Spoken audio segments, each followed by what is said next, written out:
En næstur hér upp Guðni Jóhannesson, orkumálastjóri, og erindi hans framboð raforku, orkuþörf og hver staða mála. Gjörðu svo vel.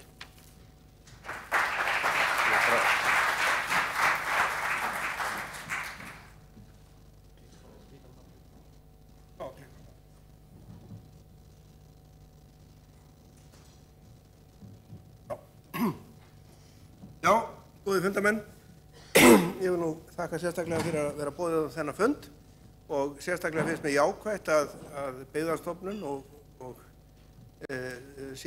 sýni orkumálum mikinn áhuga, því að orkumálin, í orkumálunum eru sveitarfélögin og byggðendur og sveitarfélögin og byggðirnar, bæði þolendur og gerendur. Það er að segja að þegar kemur að því að framleiða og flytja orku þá kemur það inn á rýmisþörf og ásýnd sveitarfélagana og síðan þegar kemur að því að nýta orkuna þá menn kannski háðir ákvörðunum annarra sveitarfélaga. Þannig að það er mjög mikilvægt að þarna sé samstarf og þarna sé skilningur og það sé unnið áfram með þessi mál á svona sameiginlegum vettvangi. Við á Orkustofnun ásamt Landsneti gerum við reglulega raforkuspá þar sem við göngum út frá þeim forsendum sem eru vöxt samfélagsins, hagvöxt og orkuskipti, allt sem að til greina getur komið sem getur haft áhrif á orkuþörf landsins. Og þá þetta þannig að við erum annars vegar með það sem við kallum samfélagið, þetta samfélag sem við rekum hérna á Íslandi með skólum, ljósastaurum og heimilum og svona þessu sem tilheyrir venjulegu samfélagi, að þar þurfum við svona það bil 1 teravattstundu á ári á hverja 100.000 íbúa. Við erum að nota 3,5 teravattstundir, við erum að framleiða hins vegar í landinu 18-19 teravattstundir og auðvitað mest af þessu fer til stóriðjuáfanga. Og það er óskaplega erfitt að spá fyrir það hvenær og hvort stóriðja verður byggð. Það er háð samningum og áhuga erlendra stórfyrirtækja og það er háð stjórnmálunum á Íslandi og aðkomu sveitarstjórna og allir mögulegum hlutum sem að hafa áhrif á það. Þannig að okkar regla í þessum samningum þá tökum við einfaldlega í þessum orkuspá þá tökum við einfaldlega bara inn þá samninga sem þegar hafa verið gerðir. Og það þýðir það að við höfum spáð alltaf svona hægum vexti, svona eins og samfélagi væri að þróast án þess að stóriðju hafi verið byggð upp og síðan koma þessi stóriðju áfangar inn og þá tekur raunverulega bæði spáin okkar og svo raunverulega raforkuþörf svona stór stökk. Og ef við lítum á þróuna síðan 1965 að þá hefur verið að virkja það bil 0,4 teravattstundir. Það eru 1 kílóvattstund, 1 megawattstund 1000 kílóvattstundir, 1 gigawattstund 1000 megawattsstundir og 1 terawattstund 1000 gigawattsstundir ef það er eitthvað nær.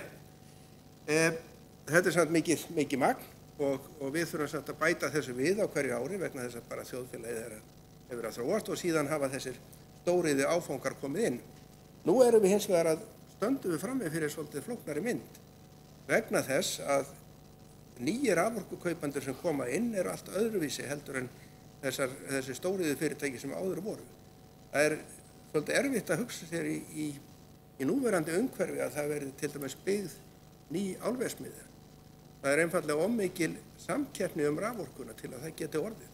Það er að segja þessi minni fyrirtæki, líkt og hefur verið að lýsa hér á Íslandi sem að vaxa, orkuþörf þeirra að vaxa.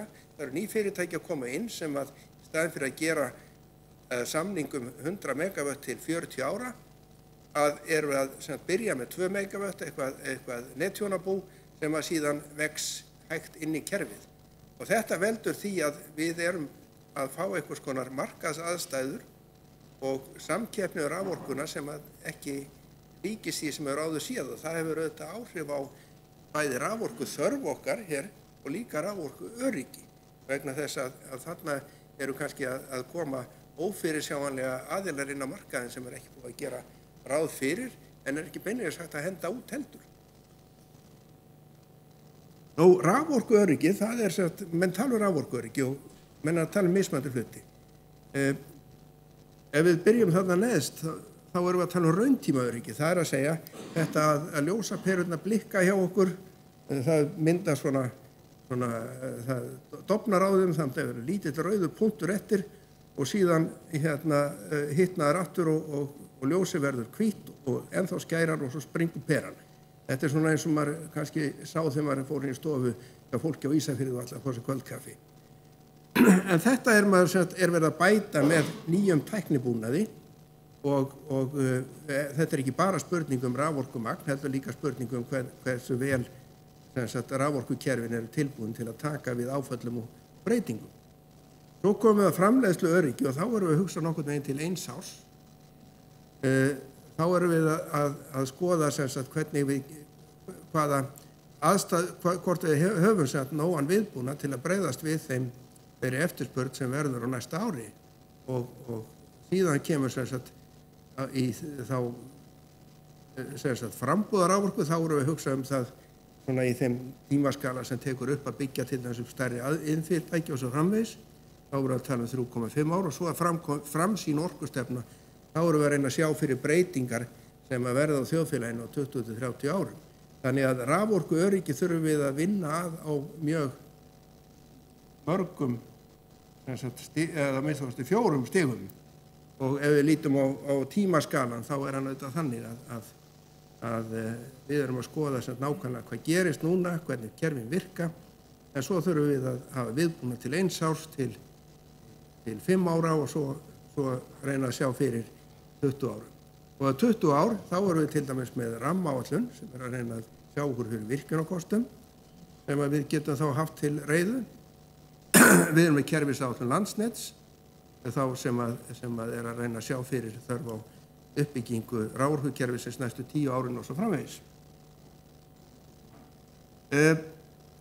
Þannig að framsýn orkustefna, það hefur verið nefnt hér og það verið þessar langtíma áætlanir og þetta er gríðarlega mikilvægt að við vinnum að þessu og reynum að hafa viðbúnað í landinu þannig að við getum séð fyrir þörfunum í þessu 20-50 ára perspektífi sem við höfum.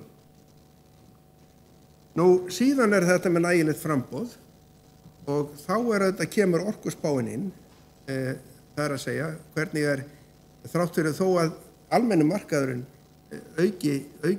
aukist hægt og það má segja að þetta sé lítið magn á hverju ári, þá er hann samt að aukast og hann er kannski að aukast svolítið hraðar heldur við reiknum með vegna þess að það eru nýjir aðilar að koma inn, það er samt orðin meiri eftirspurn eftir minni fyrir minni stórnótendur má segja og það getur svona truflað dæmið svolítið hjá okkur.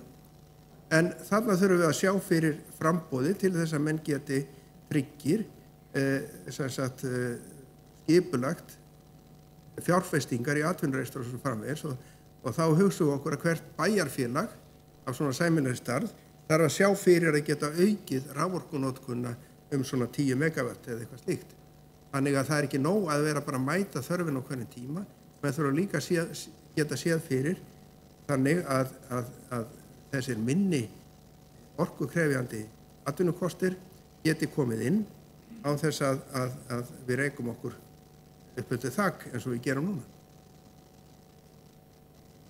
Svo þetta framleiðsluöryggið, það er þá sem sagt til þess að skipuleggja það að allir innviðir og skipulag sér fyrir hendi og þarna erum við þetta með ónógar flutningsgetu.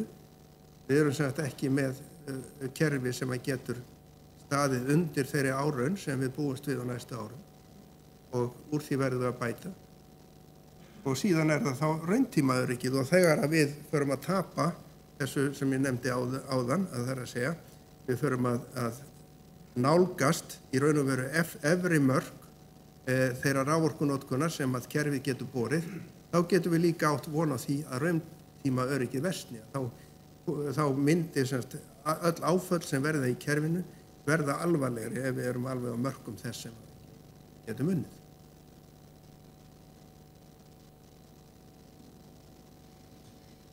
Nú, framsýn orkustefna, það eru auðvitað að helstu ógnir þarna, hverjar eru þær? Þær eru auðvitað það er lítil sátt og pólitísk óvissa framtíð nýrra orkuöflunar. Þetta er bara staðreynd sem við búum við. Við erum með mjög mismunandi skoðanir, bæði orkuöflun og orkuflutning. Og til pólitíska kerfi og síðan með tilkomu Árósasamkomulagsins og kæruleiðum og öðru, þá erum við kannski að sjá fram á það að samfélagið er einfaldlega ekki skilvirkt. Alveg sama hvaða skoðun við höfum, hvaða ákvarðanir við tökum, þá verðum við að geta tekið hann á sæmilegum tíma. Það gerum við ekki í dag. Síðan höfum við haft það áður að nýjar virkjanir, það voru alltaf spyrtar saman við einstaka iðnaðarkosti. Ég held að þetta umhverfi sé að breytast. Það er að segja að við þurfum að skapa okkur umhverfi, við þurfum að skapa okkur reglur, verk sem að gera ráð fyrir minni iðnaðarkostum sem koma inn og eru ekki nauðsynlega búin að festa sér einhverja virkjun norður eða austur á landi, heldur að þeir geri einfallega þá kröfu að þeim verið séð fyrir raforkukerfinu og þá verður að reyna að leysa þessi mál svona á sameiginlegum grunni fyrir fleiri fyrirtæki. Þetta er eitthvað sem við sjáum gerast núna. Nú, eins og ég sagði áðan, það var skilvirkni leyfisveitingaferlisins, hún er bara einfallega undir skynsemismörkum. Við sitjum hér og við vitum öll að Akureyri er rafmagnslaus. Við vitum það að við getum bætt úr því með því að leggja leiðslur hingað, en það hefur einfallega tekið allt á langan tíma. Ef að landstjórnin hefði viljað einfallega ákveða það, Akureyringar fái bara ekki meira rafmagn, þá hefði verið fínt að hafa þá ákvörðun fyrir 5 árum og þá hefði menn getað hagað sér samkvæmt því. En meðan að mönnum er talið trúum, þetta kemur einhver tíman, að bara þetta er í ferli eins og ráðamenn segja ekki annan þegar að svör eru óljós og þá sitja menn uppi með þessa miklu óvissu sem þetta er hér ennþá. Nú, flutningskerfið, það er ekki að þróast með eðlilegum hætti og við erum satt með óvissuna líka þróun almenna kerfisins, það er að segja að við getum átt það að hættu með þessum þrengingum að þessir minni stóru iðnaðarkostir sem koma inn, þeir fari að þrengja að, vegna þess að verðið er ekki mikilvægt fyrir þá. Þeir fara að þrengja að hinum almennu markaði og það geti einfallega orðið orkuskortur fyrir almenna notendur sem að myndi valda miklu meiri hækkun á rafmagni heldur en nokkuð tíma strengur til Bretlands. Og það er bara hætta sem að skapast ef að við erum ekki nægilega virki því að sjá landinu fyrir nýjum orkukostum þannig að það sé hægt að byggja í takt við þá þörf sem skapast. Og ef að leyfisveitingaferlið verður jafn óskilvirkt og fyrir flutningin, þá endum við þar. Nú, helstu tækifæri eru þetta að ljúka rammaáætlun og þannig að fyrirliggi fjölbreyttir virkjanakostir. Ég er ekki að segja að ég sé sammála niðurstöðum þeirra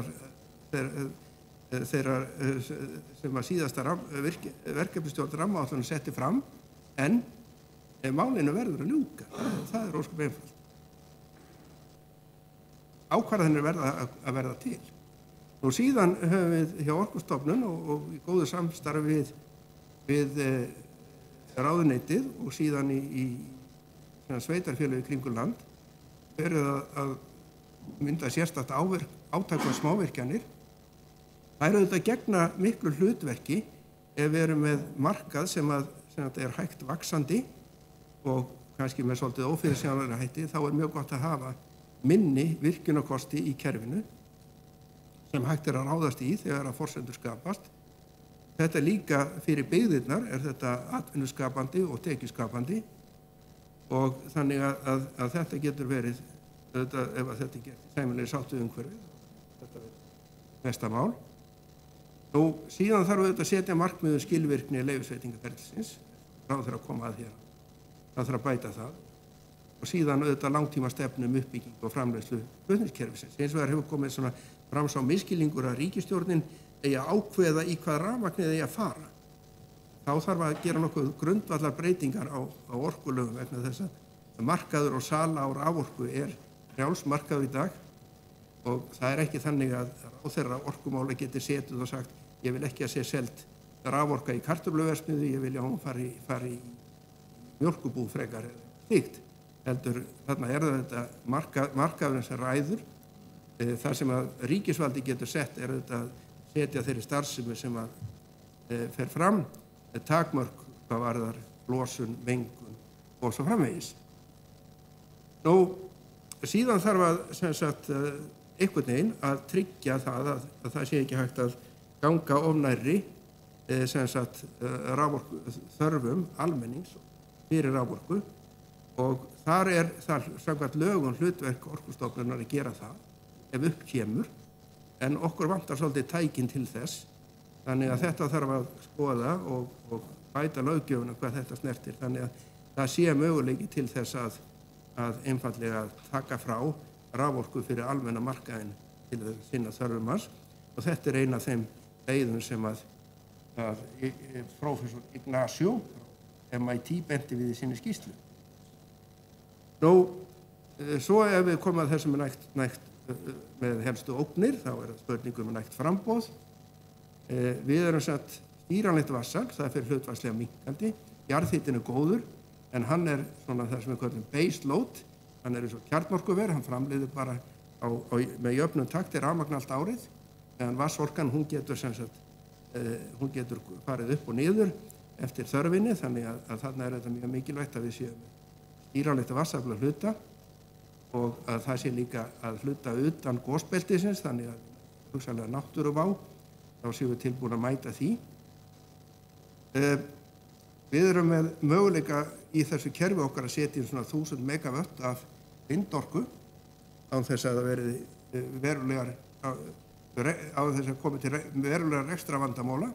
Hins vegar þurfum við þá að geta nýtt lónin okkar upp í stöðunar og svo framvegis, og það auðvitað krefst þá að flutningskerfi komið í lag. Það sem að niðurstaða þessar skýrslu raforkuöryggi sem við létum á samt Landsneti og Landsvirkjun gera, að þar auðvitað sagt að jarðefnaeldsneyti til þess að mæta staðbundnum orkuskorti alltaf óhagkvæm, og þetta umhverfislega óásættanleg. En tækifæri liggja í minni vatnsaflsvirkjunum, í vindorkunni. Við höfum líka mikið af sjóðandi lághita í landinu og höfum látið vinna skýrslu það er þetta að framleiða töluverta raforku í þessum á þessum minni jarðhitastöðum, þar sem við erum ekki endilega með 250 til 300 gráða heitt vatn, heldur svona þess við kallum sjóðandi lághita, á bilinu 100 til 150 gráður, og þar auðvitað tæknin út allan heim, hún að batna, og framleiðslan að verða öruggari og ódýrari á þessum tækjabúnaði til þess. Svo höfum við þetta möguleika til að setja þá lögum að það megi stunda endurkaup, það að segja að almenni markaðurinn geti keypt rafmagn frá stóriðjunni ef á þyrfti að halda, og síðan auðvitað þessi tenging við stærri orkusölusvæði, það að segja ef við tengjum okkur við Bretland eða meginland Evrópu, þá fáum við kannski svolítið erfiðara regluverk á okkur og Orkustofnun, en þá myndum við auka raforkuöryggi. Ég var svolítið búin að nefna þetta með framboð á almennum markaði, og þetta bara það sem gerist þá að efna lítið fólk með rafhitun, fyrirtæki með tiltölulega mikla raforkuþörf, en eru á hinum almenna markaði, þau komast í mikil vandræði, verða verðbreyting. Við þurfum bara einfaldlega að sjá það fyrir og koma í veg fyrir, geti orðið verulega með. Og þá eru þessar aðferðir sem til að tryggja framboð til almenna hlutans mikilvæg. Geta skylda raforkusala til að ráðstafa vissum hluta raforkunar skammtímamarkaði. Það að afla tilboða til langs tíma fyrir almenna markaðinn, að almenna markaðinn bara fari beina samkeppni við stóriðjuna langtíma samningu að hluta, og síðan gætu þá nýjir virkjanakostir sem ríkið á og hefur tilbúna og rammaáætlun, að þeir gætu verið bara hafðir til reiðu til þess að setja inn þegar að talið að markaðurinn fyrir almenna raforku þurfi á því að halda. Það væri einn möguleiki. Nú síðan að gera leyfisveitingaferli skilvirkt, það er ekki alveg auðvelt, en auðvitað er þetta það sem við viljum tryggja aðkomu almennings og haghafa, samhliða leyfisveitingaferlinu, og það er eins og ráðherra nefndi áðan. Það þarf að komast fyrr í ferlið og það þarf að vera skilvirkara. Við þurfum að setja okkur takmörk fyrir því hvað svona ákvarðanaferli tekið langan tíma, og síðan gæti verið einn möguleiki bara eins og við vorum í þessum vandræðum í flutningskerfinu, ákvarðun tekjumarka flutningsfyrirtækja, að við gátum tekið mjög skynsamlegar ákvarðanir og Orkustofnun og undirbyggt þær með sérfræði. Málið var bara það var hægt að kæra þær til úrskurðarnefndar, aftur frá úrskurðarnefnd til ýmsu dómstigu upp í Hæstarétt, og þannig að fyrirtækið, sem að flutningsfyrirtækið, mundi eftir 6 ár vita nokkurn veginn hvaða fjárhagslega forsendur þeir hefðu til rekstursins. Þannig að þetta er í raun og veru leyst með því að festa ákveðna hluti í reglugerð og eins gætu við líka gert þannig að við í staðinn fyrir að ákveðnu stigi þá setji Alþingi lög eða þingsályktun framkvæmdir teljist fullrannsakar, og þá verði þær bara kæruðar, þá séu kæruferli út. Þetta er svona einn möguleiki til þess að reyna að koma á þessum málum frá. Ég segi bara verði ljós með kveðja Seltjarnarnesinu.